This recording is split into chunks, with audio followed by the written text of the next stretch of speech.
Welcome to the Natasha Helfer Podcast. To help keep this podcast going, please consider donating at natashahelfer.com and share this episode. To watch the video of this podcast, you can subscribe to Natasha's channel on YouTube and follow her professional Facebook page at Natasha Helfer, LCMFT, CST-S. You can also find all her cool resources at natashahelfer.com. The information shared on this program is informational and should not be considered therapy. This podcast addresses many topics around mental health and sexuality and may not be suitable for minors. Some topics may elicit a trigger or emotional response, so please care for yourself accordingly. The views, thoughts, and opinions expressed by our guests are their own and do not necessarily reflect the views or feelings of Natasha Helfer or the Natasha Helfer Podcast. We provide a platform for open and diverse discussions, and it is important to recognize that different perspectives may be shared. We encourage our listeners to engage in critical thinking and form their own opinions. The intro and outro music for these episodes is by Otter Creek. Thank you for listening. Hello, everyone, and welcome to the Natasha Helfer Podcast, where we go after shame any flipping way we can get to it. A quick note before we begin with our guest today, as far as announcements. June 3rd, at my practice at Symmetry Counseling in Cottonwood Heights, we have our free faith transition support group. We do a topic every month, and then the topic is going to be communicating with believing friends and family, and starts at 7:30 p.m. if you're coming in person and 8 p.m. if you're joining us online. Every other Wednesday, my associates and interns offer that support as well, but online only. And if you're needing any mental health help, several of my providers, as well as myself, have a few openings for both therapy and coaching services. So you can always contact us at simcounseling.com. I am offering a CE with Dr. LaShawn Williams for mental health practitioners on how to work with clients from the Latter-day Saint or Mormon communities in July. I believe it's July 10th. So look for more information around that, as well as I'll be presenting at the annual Sunstone Symposium at the end of July, not to mention the annual Mormon Mental Health Association Conference. So if you're interested in any of those things, by all means, look all of that up. You can follow me on YouTube at Natasha Helfer, the Sex Mormon Therapist. And for other information, you can always go to natashahelfer.com or again, the simcounseling.com pages. So that is all the announcements I have for today. So without further ado, I want to introduce our guest, who is Mike Christensen. I'm so happy to have you, Mike. Mike holds a Bachelor of Science in Geography from Brigham Young University, a Graduate Certificate in Geographic Information Science from Northwest Missouri State University, which is an Interdisciplinary Graduate Certificate in Sustainability from the University of Utah, and a Master of City and Metropolitan Planning from the University of Utah. He's a member of the American Planning Association, the Congress for the New Urbanism, Strong Towns, the Association of Pedestrian and Bicycle Professionals, and the National Rail Passengers Association. You have like lots of things that you are involved in, and he's certified by the American Institute of Certified Planners and accredited by the Congress for the New Urbanism. Currently serves on the board of the Utah chapter of the Congress for the New Urbanism and on the board of the National Rail Passengers Association. This is all super interesting stuff, right? But nothing that we're actually going to talk about today, because he's here for a different reason. So you're a smart cookie and you're really good at what you do on the professional side of things. Mike is here to talk because he has a lot of inside knowledge about how the church education system, and specifically regarding the Church of Jesus Christ of Latter-day Saints, enforces the honor code, and is here to share about that. And you had written me kind of a message on social media saying, hey, I have a lot of information about this and a lot of problematic things, and I'd like to have maybe a platform. And you have, I think, talked about some of these issues on other podcasts and platforms as well. So I'm super happy to have you here, Mike. Welcome. Thank you. And that bio makes me sound way cooler and way smarter than I actually am. Oh, it's cool to be smart.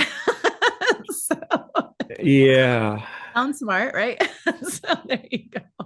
And I'm not quite sure where to start, but well, I would love for you to start, if you don't mind, just telling us a little bit about yourself personally. Like, how do you come to be somebody who would attend a BYU institution, right? Did you grow up LDS or Mormon? A little bit, just, like not the 10-hour Mormon stories necessarily that you'd find on my dear friend John DeLynne's page, but maybe the 5-minute story, right, that you'll get here on my page. So, Yeah, well, to give you a shorter history, I was born in California in the Bay Area. My both my parents grew up in the church, and especially on my dad's side, it was almost all pioneer heritage. So very long, multi generations of being in the church, and uh, when I was 10 years old, my parents got divorced, and it was a bit of a messy situation because there were lots of complicated things going on in their relationship, but the thing that finally ended it was that my mom had an affair with her boss, who also happened to be the bishop of our ward. oh, wow. And at the time, my dad was ward clerk. Oh, wow. So it was, uh, Like a yeah, community like, scandal. yeah, it was kind of a community scandal in a way that everybody kind of knew it was going on, but everybody kind of was hush hush about it. But I was the youngest, so my older brother and sister were already out of the house, and um, my dad and I moved to Idaho, which is where my dad grew up, and moved there because his parents were aging and needed someone to help out. And so my dad retired early. And so I have the perspective of having experienced the church in a non-Utah environment. But then from 10 on, I was basically, well, it was Idaho, but it's right across the border. So it's basically Utah. So it was going from, living in a place where I was one of the few members of the church to the place where everyone seems to be a member of the church. And so I did all of the things that you would expect. I uh, was an Eagle Scout and went through high school and graduated from seminary. And prior to going on a mission, I went to Rick's College for a year. I was accepted to BYU too, but none of my friends from high school were going to BYU directly, so I went to Rick's uh, to be close to friends. And Which so was very, very typical experience. right. And now that's BYU Idaho, but back when we were, Yes. it was Rick's College. Yes. Yeah, I graduated a year before it was announced that it was going to be transitioning to a 4-year school and having the name change and everything. I had my first honor code office encounter uh, when I was a freshman at Rick's. And it was a very interesting time because it was the fall of 1995 and the internet was a very new thing. And they did a program where it was hard to get an email address at that point, but they opened it up so that certain students could apply to get an email address, and I got an email address and was emailing back and forth with it. And it's a long story, but I ended up sending kind of a dirty joke to some friends at another school, but it was a joke that prior summer my own grandma had laughed hysterically at this joke. So it was not like it was something that I deemed inappropriate of, you know, sharing with other people. But about a week after I sent this joke over email, I got called in and was, Oh, you got called into the honor code office because they were reading your email. well, I didn't know that at the time, but got called in and and I told them, like, my whole family laughed hysterically at this joke, and including I can't remember how old she was at the time, but my 80 plus year old grandma thought it was hilarious. And I was told that no one who was a faithful member of the church would ever find that funny. And I was told that there was an investigator in upstate New York who had gotten that email forwarded to them, and they had decided not to join the church because of uh, they had seen that email was sent by originated from someone at a church institution, and that hearing that caused me to break down and cry. And then I was told that that whole story was a lie and that they just wanted to see what my reaction would be to that story. And Oh they admitted that my they were monitoring the emails that people were sending. And yeah, so that was my first honor code experience being on that side of it. But then I went on and relative.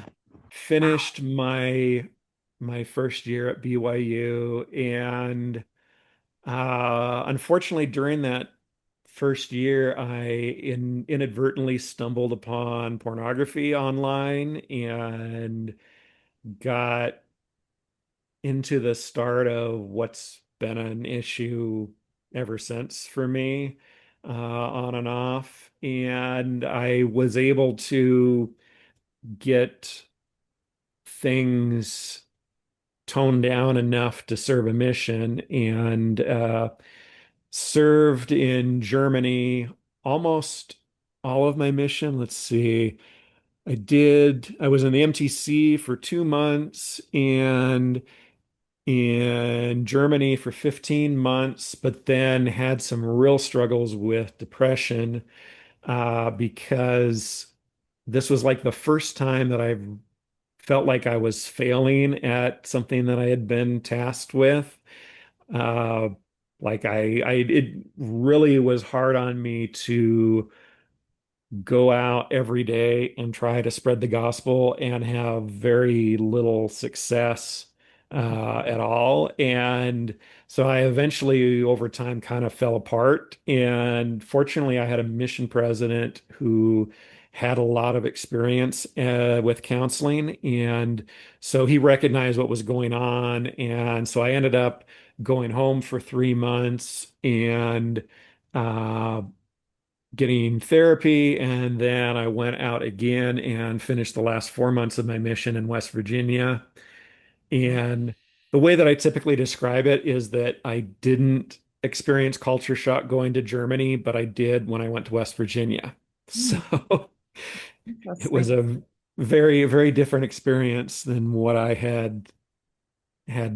experienced in life so far. And so then I got back uh, from my mission and resumed my second year at Rick's College.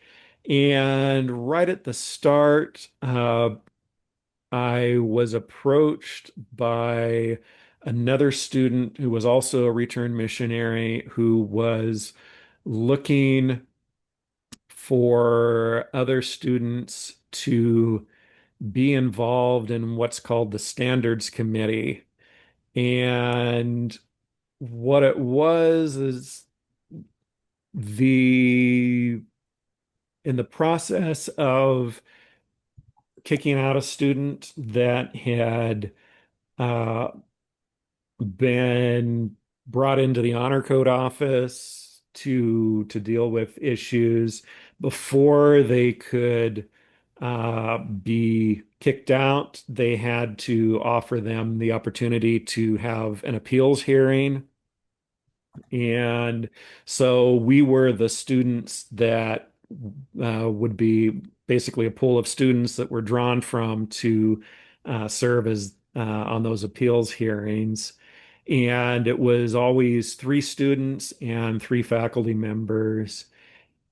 In the leading up to that, I met with Jim Sessions, who was the dean of students at Ricks College, and was told how important it was to do this work, and uh, that how important it was for the church education system to protect, basically to protect students from themselves, and was very much given the instructions that even though we had to give them this opportunity of for an appeals hearing, uh, that we were not to change any of the decisions that were made.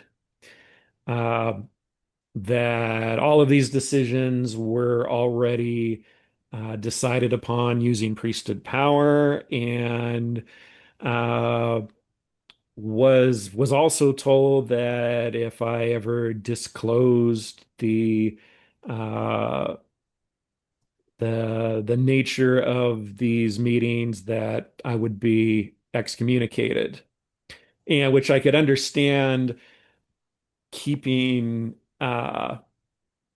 the details of meetings confidential, obviously, but there was like this expectation of not uh, revealing that the school was uh, choosing students for the appeals hearing from a limited pool that had already been given instructions not to change any of the decisions that had been made. So throughout the year, I sat in probably about 10 appeals hearings, ranging from uh, it was pretty much always various chastity, law of chastity issues. And every time we just went along with would what had already been decided, even though like in hindsight, I wish that we had given second chances to pretty much everyone that had uh, come before us, because a lot of it had to do with situations where people were very naive about things going into the sexual encounters that got them in trouble. And we also heard appeals from people who vehemently denied that anything had even occurred. Even in one particular case, she claimed that she never even had a boyfriend, and it was just her roommates accusing her of doing things uh, because she felt that her roommates had been jealous of her because she was getting more attention from guys than they were. And it was just a really well, and it wasn't just those hearings themselves that were troublesome, but I would hear a lot of other things like, well, and I forgot to mention that I was seen one-on-one by the dean of students, and given those instructions to not change any of the decisions that had been made. But I also, well, as a group, there was a group of us that went and had a meeting with the president of Ricks College, who was David A. Bednar at the time. And he also instructed us that we were to not change any of the decisions that had already been made. And the things that's even more disturbing was uh, being in close contact with the dean of students and hearing him say things like, yeah, there's lots of talk about things like date rape, but date rape isn't really a thing. Date rape is what happens when a woman has sex and regrets it afterwards. And uh, so I saw that in some of the decisions where some of the, well, since they're in their, late teens and early 20s, I always think of the term girl, but like sometimes we had girls who were like, yeah, this thing happened to me and it wasn't what I wanted to have happen. Uh, and didn't feel like they should get kicked out of school. And we would hear the whole thing of, yeah, date rape is not a thing. And uh, basically, like there was an expectation that if uh, a lot of these things that we call sexual assaults, they happen because women put themselves in a vulnerable position. And that there was lots of blaming going on. Uh, and that just really, all of the stuff that I've learned in the like 25 years since then has like just it's been really hard for me uh to kind of reconcile all of it. And I have tried, well, because what happened later on is as I was a grad student at the University of Utah, and I was the president of a student organization for a couple years that I had helped found. And they had trainings, basically the Title IX coordinators on campus were going around to all of the student groups and doing trainings to make sure that people weren't being unduly discriminated against or harassed. And so when I started hearing them talk about that and talk about the specifics of Title IX, I went in and met with them and told them my experience, and they were shocked because they're like, yeah, that's a clear violation of federal rules. And th- those appeals hearings were not like they're supposed to be real appeals hearings and not just a sham process to check a box. Um, and I have tried many times through the years to talking to different bishops about it, and they usually just kind of blow it off as, oh, well, and yet usually I'm talking to a bishop who has always lived here in Salt Lake City and graduated from the U, and they just kind of blow it off as like, well, that's how things are at BYU, and they do things differently.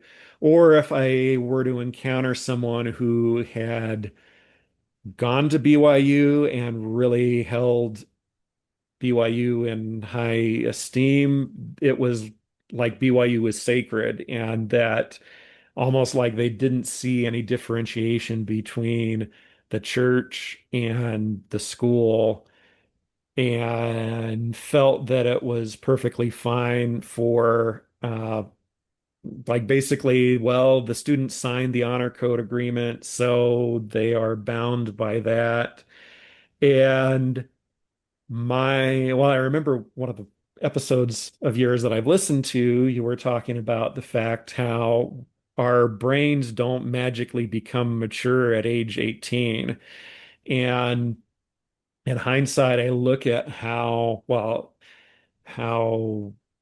immature I was at that point and how all of these poor students were struggling to figure out where they were at in their own development in life. Um,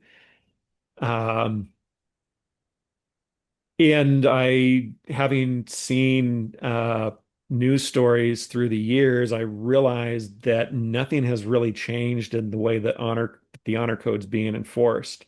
Because one of the big stories that we've heard was the story of Maddie Barney, who was sexually assaulted by someone that she had met on a dating app. And when word got to the honor code office, she was brought in and basically blamed for having put herself in harm's way.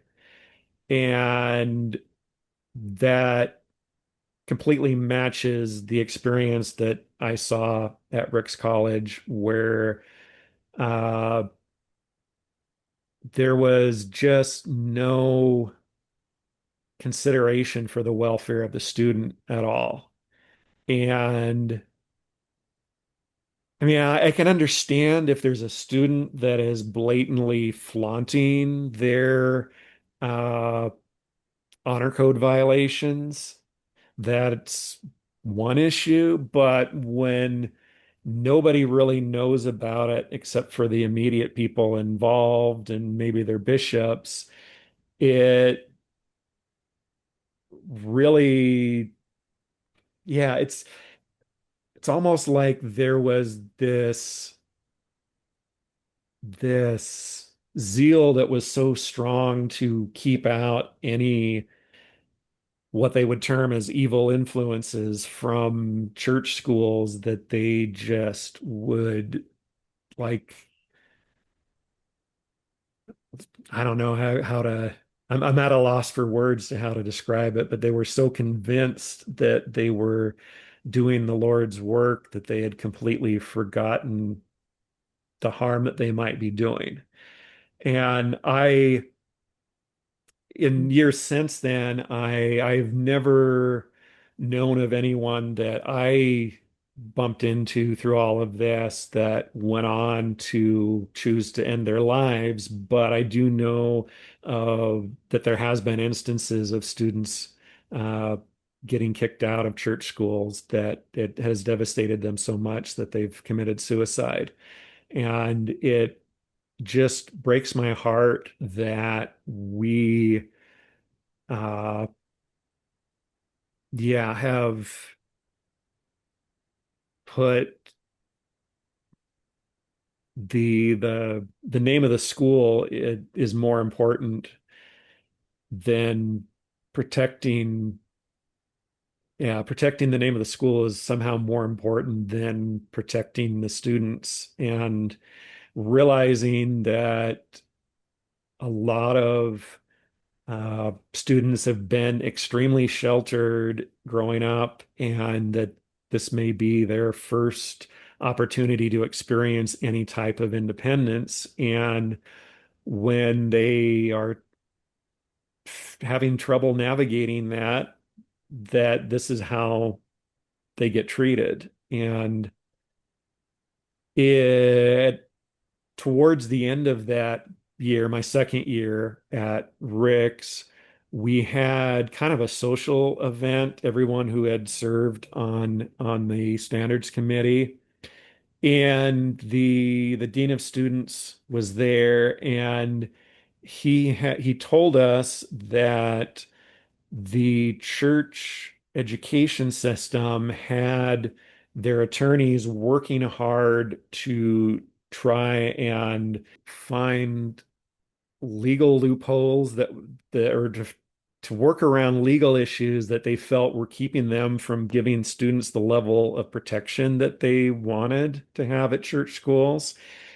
And he told us that they had pretty much got it now so that all of the bishops serving in all the wards at church schools were trained to bring any honor code violations directly to the honor code office, and but that they were still trying to find out how to overcome confidentiality between doctors and patients and therapists and clients, Yeah. because they wanted access to all medical records so that they would know, for example, if a student got pregnant, or if a student disclosed something to their therapist, they wanted to know about it. And I was still naive enough at the time to not really understand how wrong that was. Because it also really frustrates me that, because in a way, it's a violation of the church's own way of actually handling sin, if we can call it that, to require bishops to disclose everything to the honor code office. That Yeah, it's interesting because the church doesn't even want bishops to report things to authorities, much less right, exactly. legal thing versus to their own school systems, right? It's very self-serving. Let me just interrupt you really fast because there's so much you're saying that I'm noticing myself getting very activated by. Yeah. Just full disclosure to you and also to, I guess, my audience who's probably heard me say this before, but I am one of the students that got kicked out of BYU Provo for. It wasn't that I was turned in or anything. I actually went myself to confess of sexual sin, which I don't, agree with that terminology anymore. But between myself and my fiance at the time, and trying to, correct and do the things that I was taught to do to try to be better. And I don't know if it was just naivete. I don't know. I don't remember exactly what I signed, and if it said, if you confess of this, you will be kicked out of school. I don't know if it actually said that or not.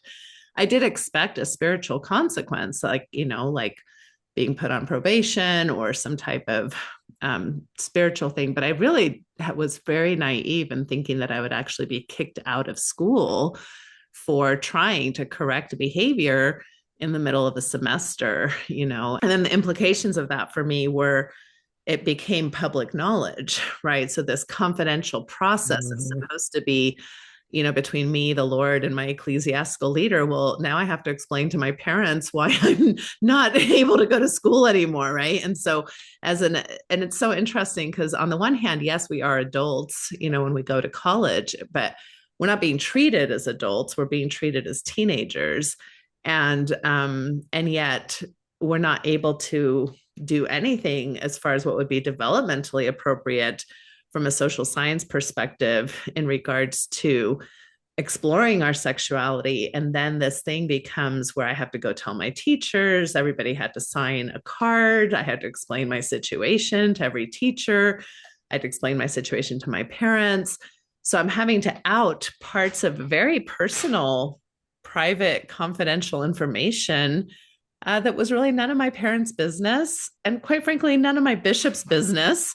I mean, the whole system is really set up very toxically. And I think I oftentimes, when I talk about this, people will retort like, well, you signed the honor code and you knew. And it just completely puts the onus on the student instead of just saying, no, this whole system is rotten. It's rotten. It's not trauma informed. It's not student informed. It's not sexually health informed. And so to say, well, this is the system that you signed, so therefore, what did you expect, is also a very uninformed position to take. And I didn't go through an appeals process, so I don't know if BYU Idaho is unique in this idea of having students be part of an appeal process. Does that mean that you are actually in front? Like, I'm trying to think of 3 students and 3 faculty members, and what the student has to come in and confess all these things in front of Yes, 3 of their student students, peers. and yes, and 3 What is faculty this? I members. didn't Yeah. even know that this happened. And My goodness. I I assume that because it's something that they're supposed to offer as under Title 19, or no, excuse me, Title 9, that The appeals process or having peers involved?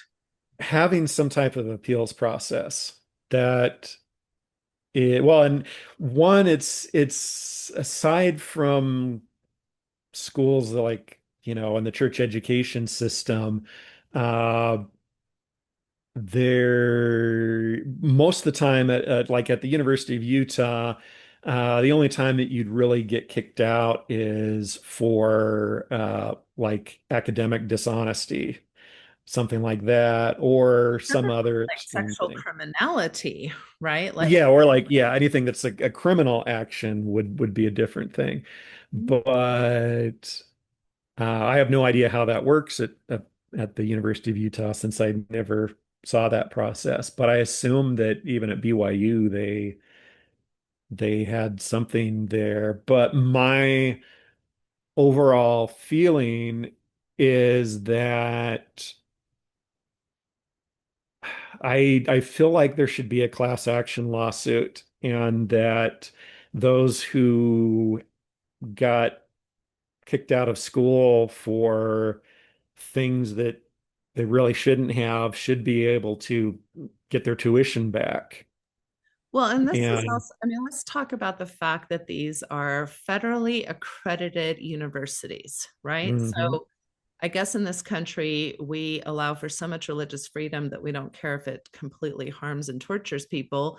So if you're doing something on your own volition, I guess, we give people the right to do that. But when a religious school is accredited by the government, it's supposed to mean that the institution voluntarily subjects to certain standards that the federal government would put in place, Title IX being one of them. And this is why you can get student loans, federal exactly. loans to go to Mhm. BYU.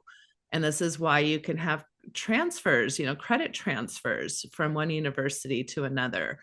And so for the schools to be, in a sense, bypassing the federal standards is such devastating part of this. I mean, I think for the first time, I'm just going to say it. I don't think I've ever said this before, but if you're a parent that has a child going to BYU, I think it's a dangerous place for them. I think Brigham Young University is a dangerous place for emerging adults to be attending, when their well-being, their mental health, their sexual health, their development, their adult development, their ability to critically think are not prioritized at all. Yes. And then to hear these comments about date rape, and we have 500 bajillion people who can corroborate these kinds of stories. I've heard them throughout my career. Is just horrific. It's rape culture at best. I mean, that's the Mhm. friendliest term I can offer something like that. And that's a pretty strong term to begin with. So, in case you haven't noticed, my activation is high. Yes. And there are contradictions too that make no sense to me. For example, um, but yeah, both at Rick's and at BYU, I knew fellow students who were not members of the church that were attending. But yet, if you start at one of the schools as a member of the church and you leave the church, you get kicked out without question. And that seems to be really not, like, there needs to be a distinction between the church and the school, and understand that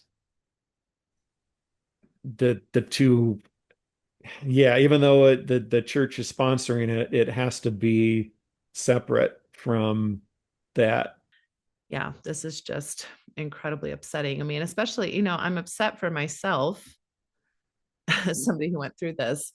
And now being the mother of emerging adult kids, I have a 19-year-old going to Utah State. I have a 21-year-old who went to Utah Tech. I understand their vulnerabilities, right? I have 19, 21, 23-year-olds, 26-year-olds. Like they're all, especially the younger three are still very vulnerable to power dynamics and their own developmental stories and their own developmental journeys. And this just makes me nothing but angry. Sorry. Okay, Mike, I'll turn the time back to you.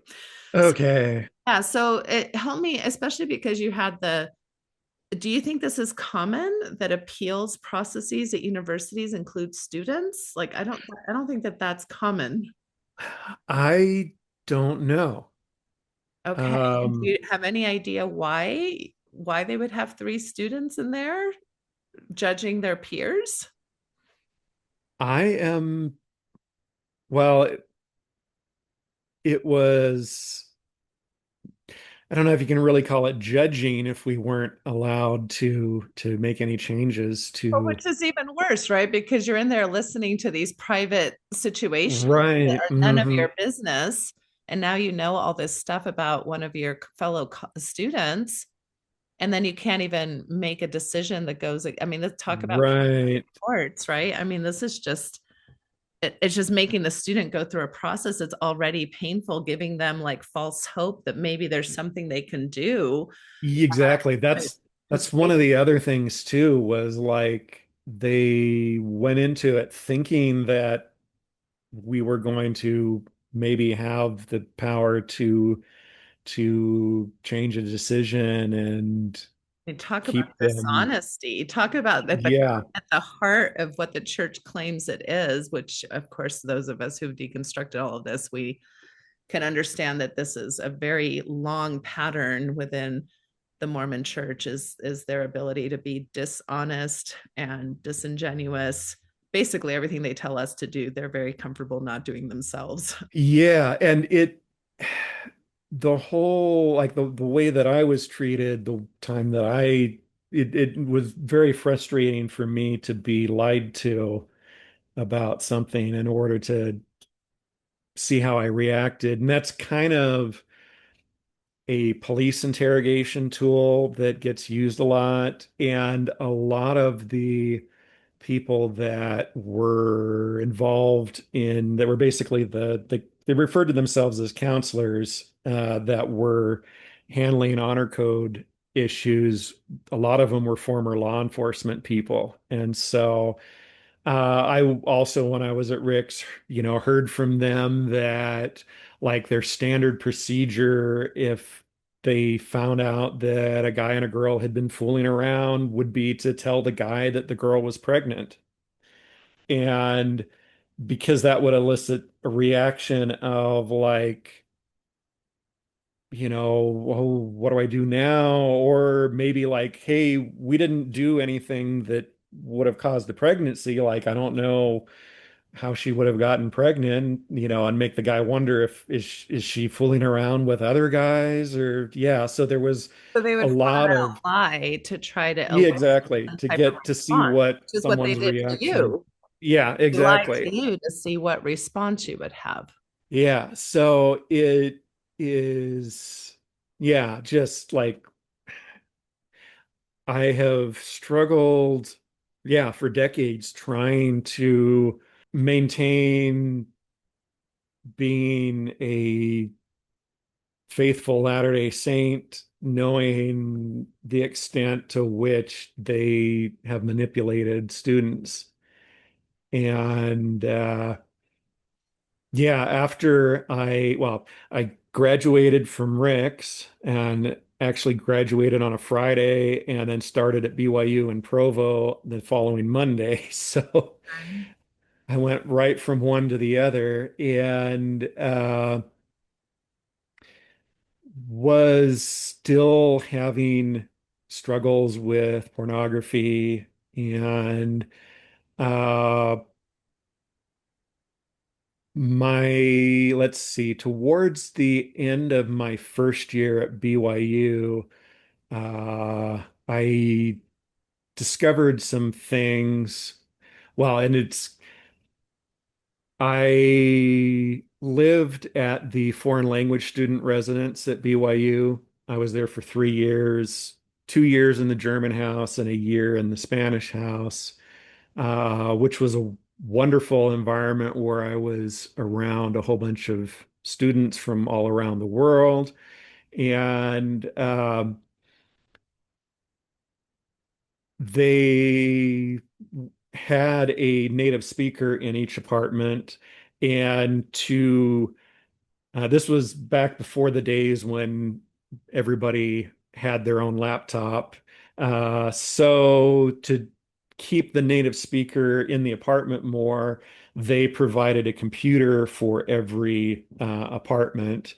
And when I moved in there, there was a student who had a little part-time job who was taking care of those computers. He got married and moved out, and so I stepped in and was doing the part-time job of taking care of those computers.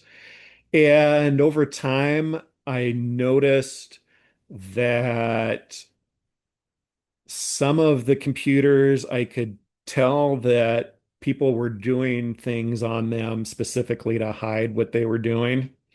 Like the browser cache would always be freshly cleared. So basically, like, didn't want to see what they had been browsing. And I saw some manipulation going on to change the proxy server so that they could get around the website filtering and things like that. And uh, so I was basically tipping off our bishop and saying, these apartments have something going on, probably need to talk to them. And so towards the end of my first year at BYU, I was approached by a counselor from the Honor Code office who called me in and said that they had an assignment for me to do, and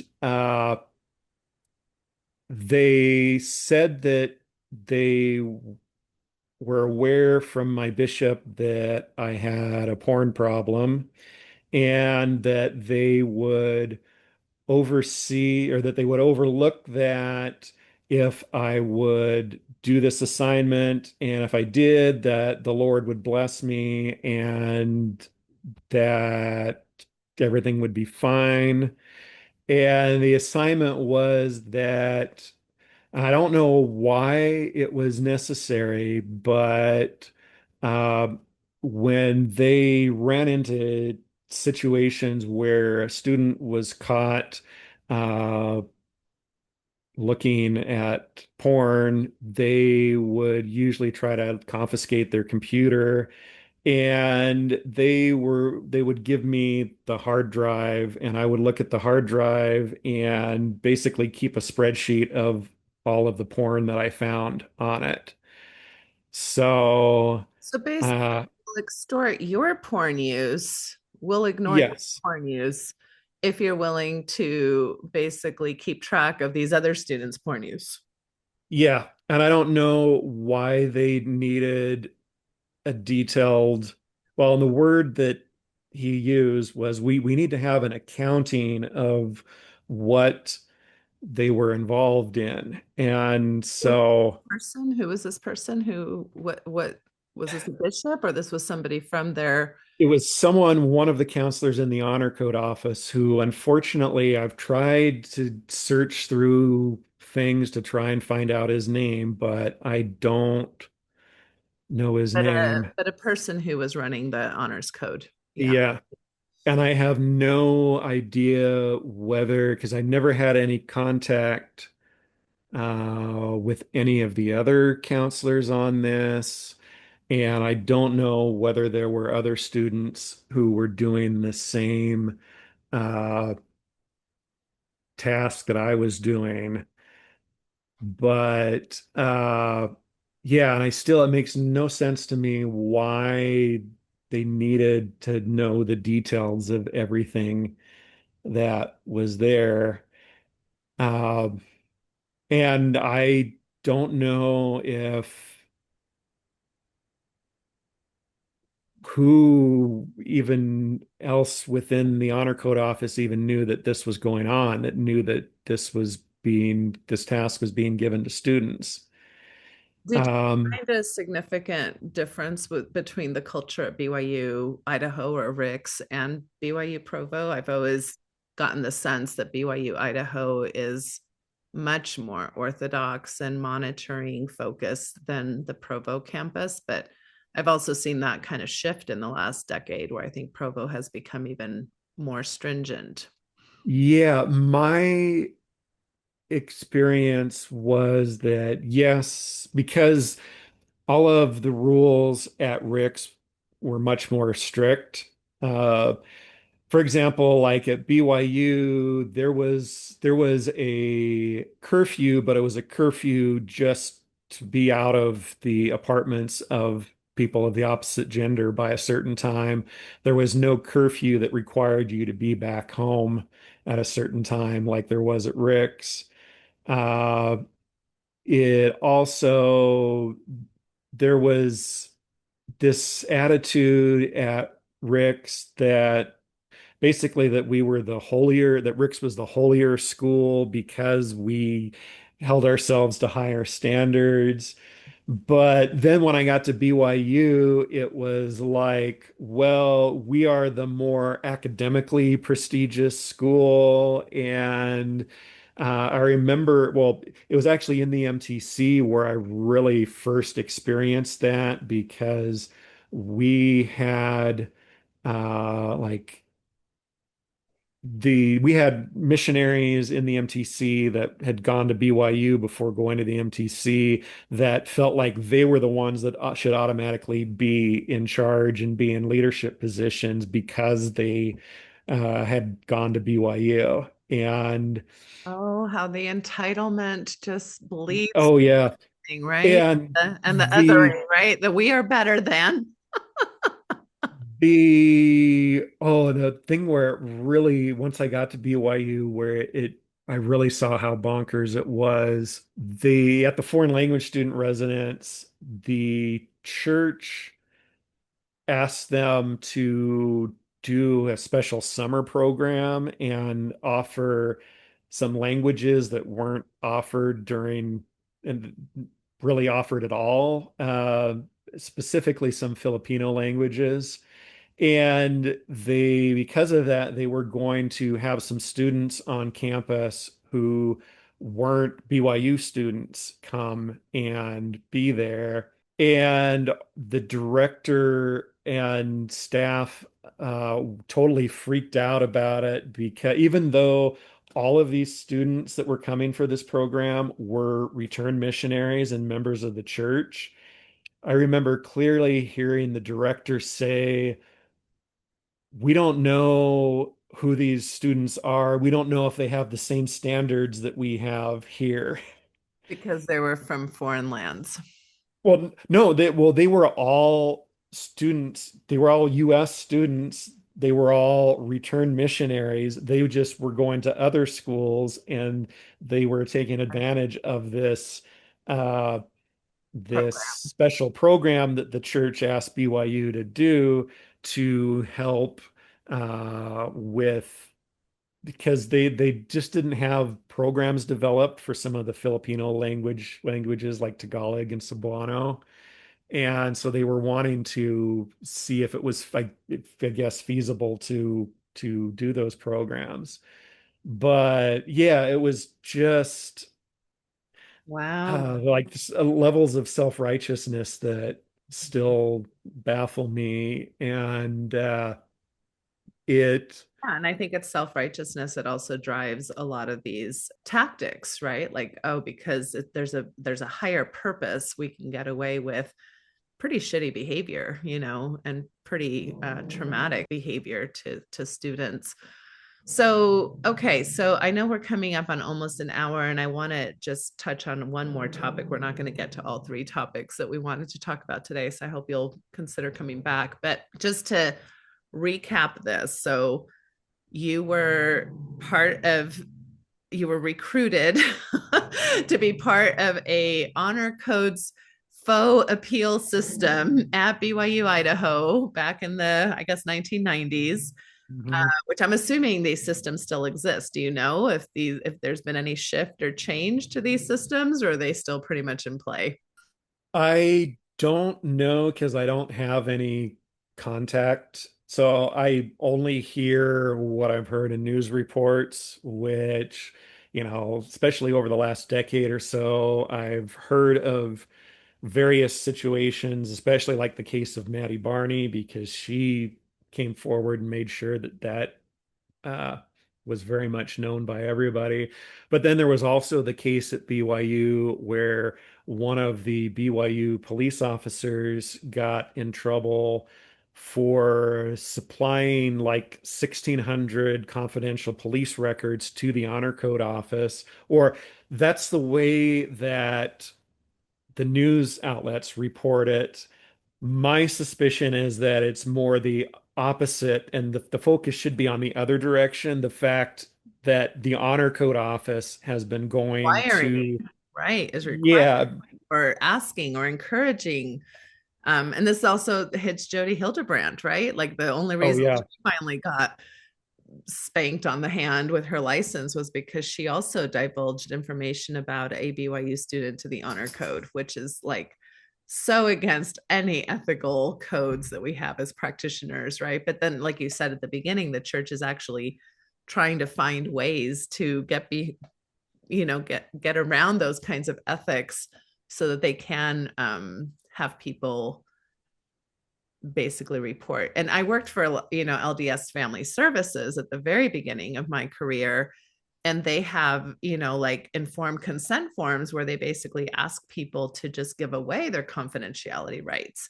And it was always shocking to me, even as a member of the church, how easily people would do that. And I would have to walk them through and go, well, you don't have to do this. One.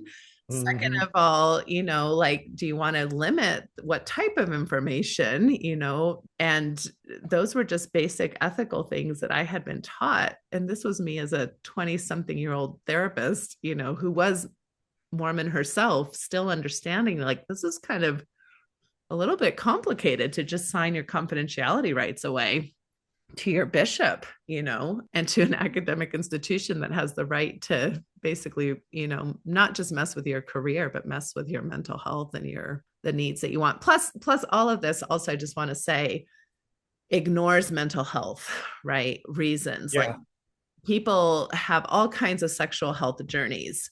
And I believe that we shouldn't be discouraging people like we do in these high demand religious systems to basically ignore their sexual development. But even if, say, we were to buy into that, there are many reasons why people sexually behave that have a lot to do with whether or not they have a mental health condition, whether or not you're dealing with bipolar disorder or personality disorder, or whether you're depressed, or whether you have impulsivity issues with ADHD. Or so people are figuring out their sexual behaviors through a lens of their mental health status that none of this religious stuff even contemplates or thinks about. Mhm. Not to mention the freeze response, right, that you might have in a date rape situation, or a fawn response after we're grooming all these young women to be nice to boys and say yes to them in certain conditions, like when they have dances, but then all of a sudden you're supposed to know when to say no. And oh my goodness, I can't with all the different things. Yeah. That then leads me to the next topic, unless you want to wrap up something about the honor code. But you also recently went through the Child Protection Services. It's called Protecting Children and Youth training. Yeah. Are you still officially a member of the church, by the way? Yes. Okay, because I went in there to try to sign up for it, but you have to give them your email and stuff. So I'm like, they're more That, than yeah. likely not going to let me in. I probably have to be a member of the church to get access to that. But you were highly alarmed at the Yeah, training. and Tell us more about that. I happened upon that a few months ago, because I was sitting in a sacrament meeting and I think I was like looking up, because like yeah, a lot of times when there's a speaker that I don't know, I will like look them up in the Tools app to see, who they are, where they live. And I happened to flip through my own profile and saw that there's a section that I think it's called compliance and training that I'd never seen before. And so when I got home that afternoon, I went through the compliance training. And as someone who has had a variety of different jobs through the years, I knew exactly what this was. And it is very much like the different compliance trainings that you'll get it for a job where it's like, oh, we're we want to make sure that, our employees don't sexually harass anyone. So here's a half-hour long video that you go through and you answer some questions at the end. And the thing that people don't realize is that the bottom line, all of those compliance trainings aren't really so much to prevent the thing. They're there because insurance requires that people be given these compliance trainings. And so, yeah, when I looked at this, I'm like, yeah, this is not at all about actually protecting uh, children from sexual assault. It's about protecting the church from losing its insurance policy. And it, What was different about, I mean, because would you say that's maybe system wide that people have that intent to protect, basically a liability protection and to save their own asses? But why was this one different than other institutions that maybe have that same it was, well, desire? the problem that I see is that there's probably a good number of church members don't that think that that is what this is actually, or that protecting children is what this training will actually accomplish. And, it gave good advice about making sure that you are not in a one-on-one situation with a minor, and, uh, but it's really not arming us with the right type of information to, yeah, my overall summary is like the only thing that's really gonna reduce the instance of sexual offenses is comprehensive uh, sex education. And things like, one of the things that constantly gets downplayed is that uh, those who go through sex offender treatment and successfully complete it have a much lower rate of reoffense than the general population does. So my conclusion is that, yeah, we need to have comprehensive sex education for everyone and have it like include aspects of the same things that sex offenders are taught to reduce their rate of offense. And yeah, that's really the thing that the church needs to be looking at instituting within the organization in order to take care of the problem, rather than just, well, our insurance is concerned and has said that we have to do this compliance training to continue to get insurance. So the focus is not on accepting the fact that there's been a problem. It's basically on just keeping up the status quo. So maybe So, like the church is treating it like, well, like the classic, oh, there's a few bad apples and this is how you do it, versus really taking ownership for their own systemic responsibility and actually right. causing a lot of these problems to begin with. I mean, they'd have to check their own grooming kind of techniques to begin with. But what what in particular, because you're saying even though this is maybe a motivation for all institutions, right, to get covered by insurance, but you're saying, but there was something different about this training from other trainings you've been to who have that same motivation to have the insurance. So what were those differences? It A lot of it was still kind of promoting the myth of stranger danger and like the concept that it's just a few bad apples that we need to root out. Wow. And one of the things that was mentioned in the training is that each ward, somebody in the ward will be designated to do things like keep an eye on the sex offender registry for their area and monitor the people that are listed as potential threats. And that is just not, because it's still putting everyone in the mindset that it's only certain people that are going to do this, rather than like understanding that any of us could do something that could be harmful and maybe not even realize that we're doing it. And yeah. Right, right. Yeah, okay. Okay. So are you comfortable sharing where you're at with the church today? It sounds like you said you're still a member, and where are you at? Are you still attending? I kind of feel like I'm in limbo because it was about 2.5 years ago that I aged out of my mid-singles ward.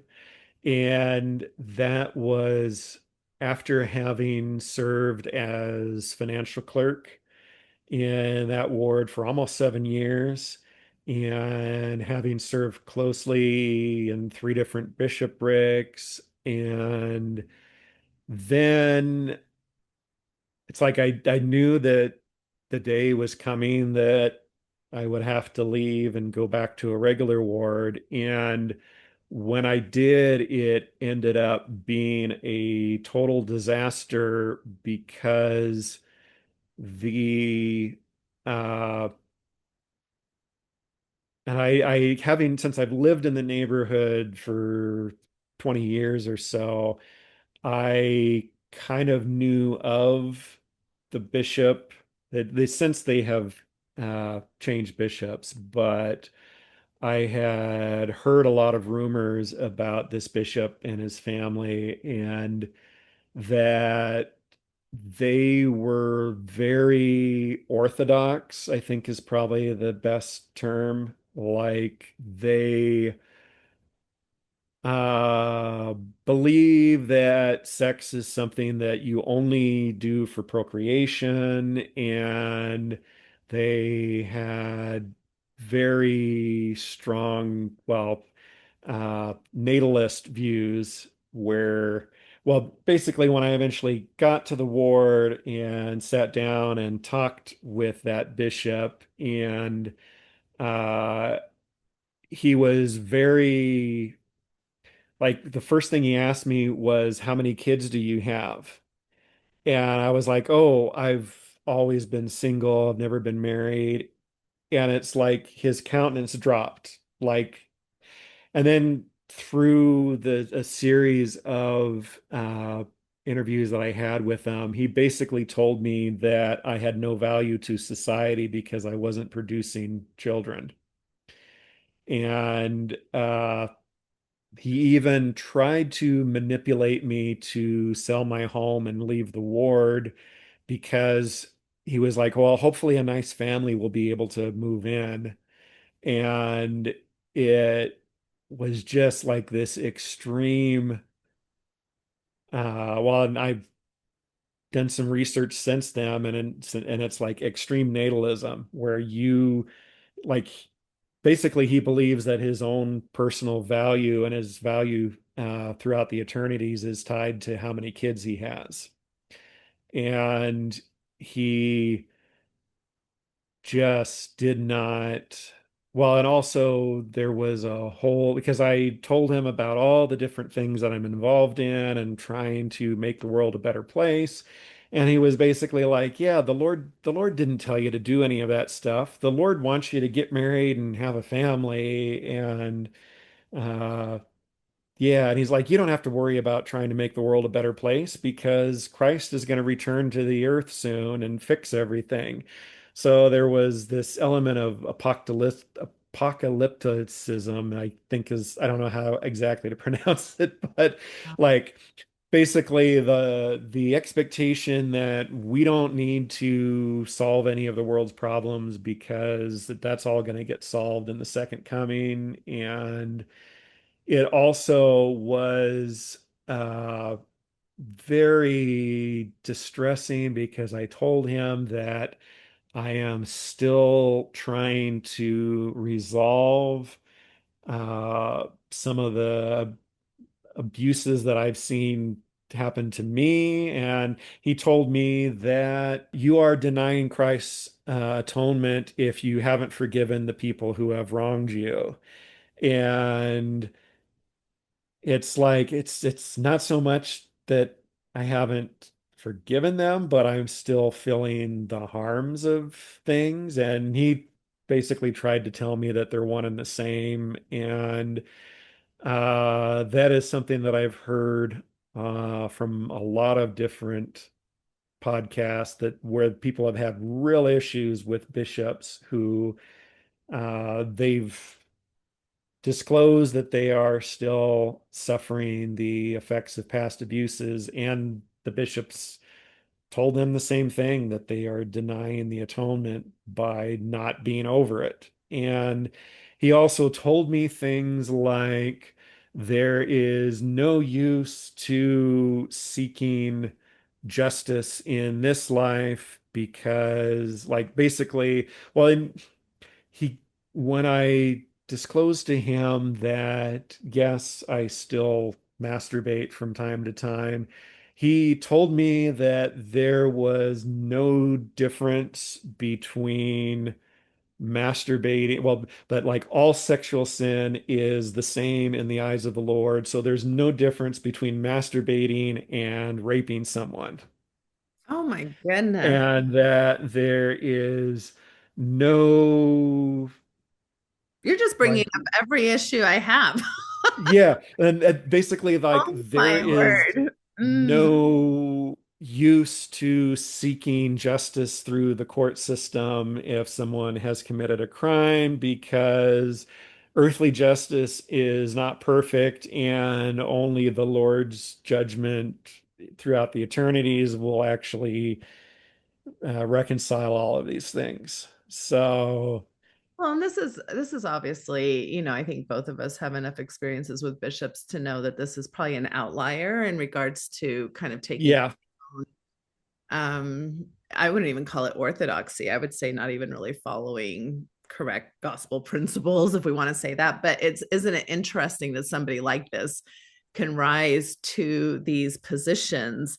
And this is not unique, right? It's not like, oh, even though I'm saying it's an outlier, it doesn't mean it happens once in a blue moon. Like that. No, there are very harmful people who are spouting incorrect teachings, even from the church's standards, with this yeah, power, this ecclesiastical power, and the power to really harm with zero theological training, zero counseling training, zero trauma informed training. And yet the church consistently puts people like this. So for people who are listening and are like, oh, well, that's just a bad apple bishop. I'm like, no, this is part of the systemic problem, is that way too many people like this exist.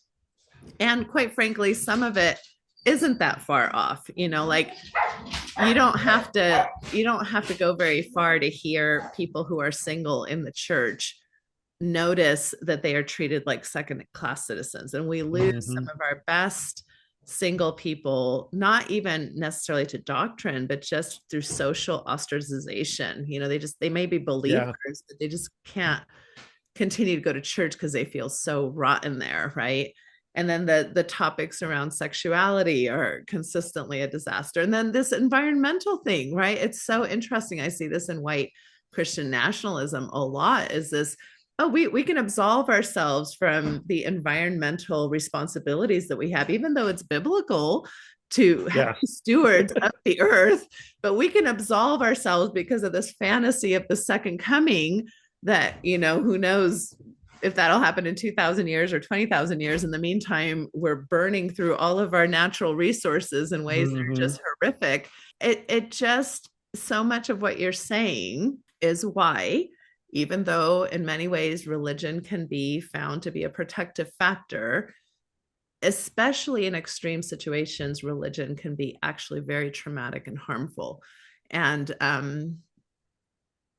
we have to face that, right? Just like you were talking about, as humans, we have to face that it's not just a stranger out there that's going to sexually harm somebody. We all have the potential or capacity to do that, especially if we're not trained, if we're not, adequately, not just trained, but even monitor ourselves and each other, in these ways. And so, yeah, well, thank you for bringing all that up. So it sounds like you're still I'm still working through it. dealing with your own deconstruction of things, dealing with your own Yeah.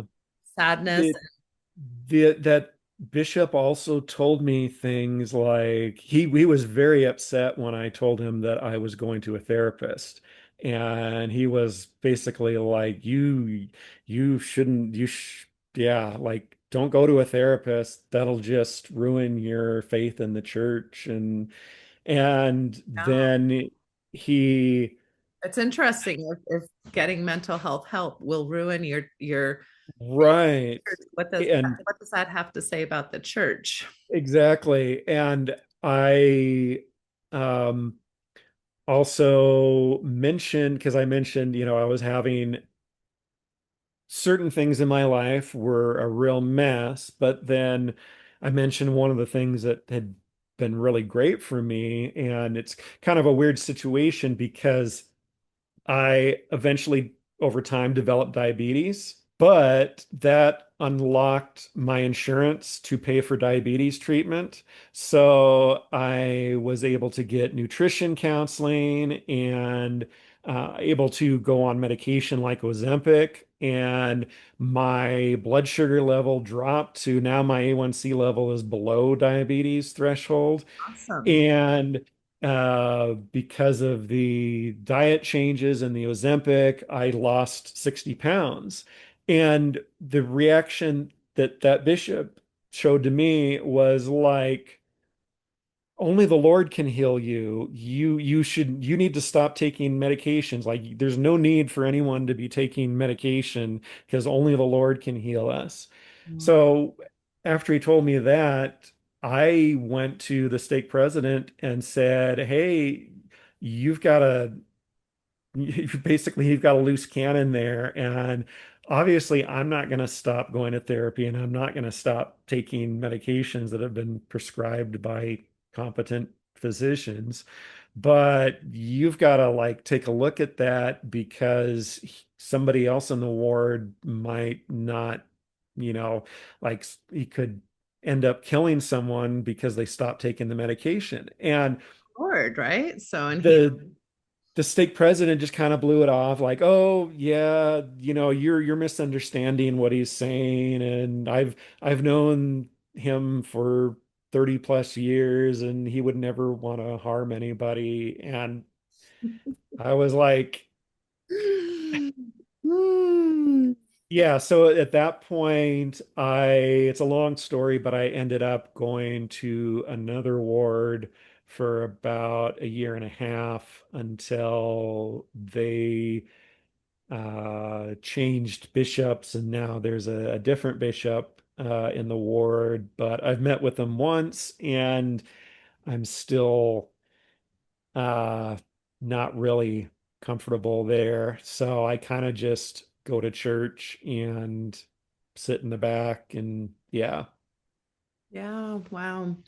It's so sad, I think. I mean, you're not saying this, but I think I felt a lot of the similar things where I wanted desperately to be able to still be part of my faith community, saw so much beauty and value in it, while also seeing so much harm and so much, room for improvement. And when the system is not set up for critique, for monitoring itself, right? Like your whole point of like the appeals process, to circle back around, is like there's no outer, the institution doesn't allow for it to be held accountable, right, by outside forces or independent types of monitoring boards. And so the system itself, it's a good old boys club, right? Like you're saying, Yeah.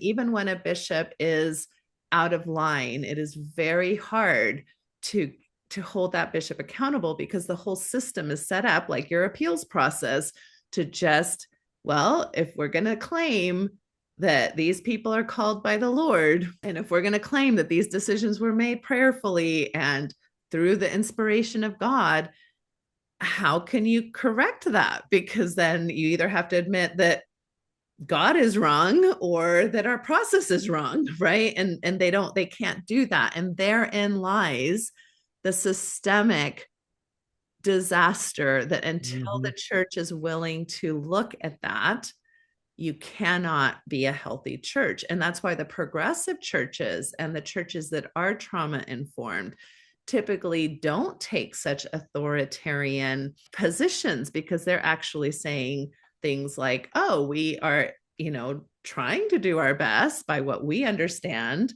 is God's designs, but we have to hold each other accountable and we will make mistakes. And it takes a much more humility approach, which is so fascinating that we're taught these things. And yet the institution itself cannot hold itself to its own standards.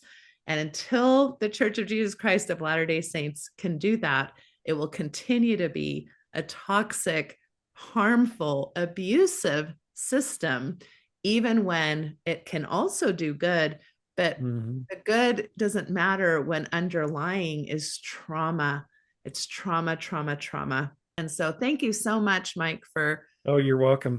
For helping us understand some of these things that I didn't even know about, this appeals process at BYU. I'm guessing I felt so guilty at the time that I bought into the whole internalized shame of it. I didn't even think I was worthy for an appeal, right? I had bought into this idea that I was deserving of the punishment, right? And I even hear that in your story with your own solo sexuality, right? Because you haven't been partnered. I hear that in your own process of like, okay, like these issues that are really just you being a human being.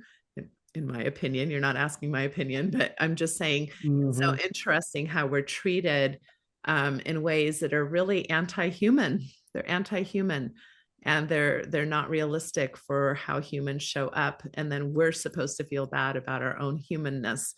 And therein lies a huge part of the problem. So thank you, Mike. I think you're welcome. We actually ended up covering everything, including your single stuff. So there's actually other stuff that's kind of like only half of my story. Write me back, and we'll come up with part 2 anyway. Then.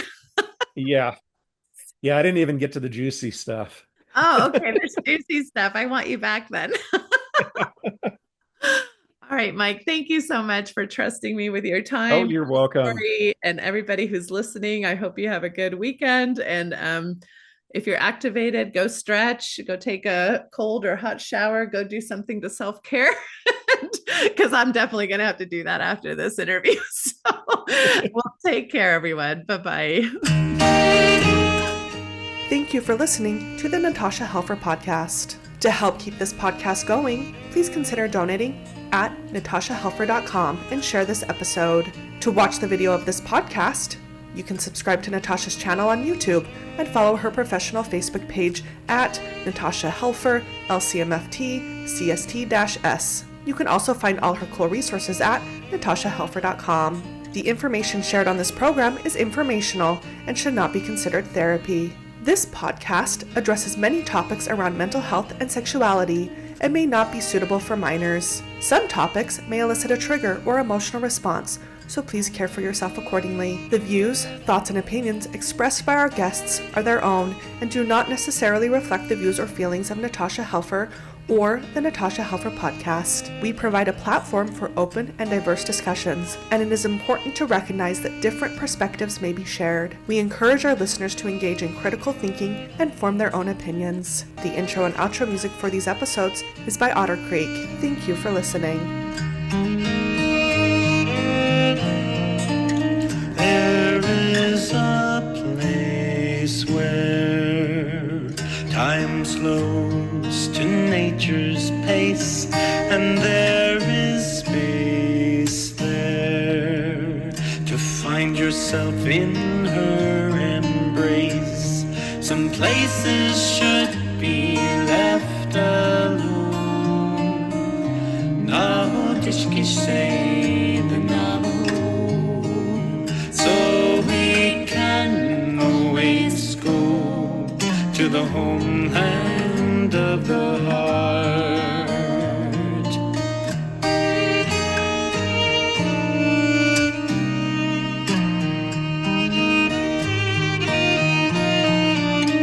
10,000 years of our human history etched on her canyon halls, alongside Earth's mysteries. Some places should be left alone. Nahotishki so we can always go to the homeland of the heart. To the homeland of the heart.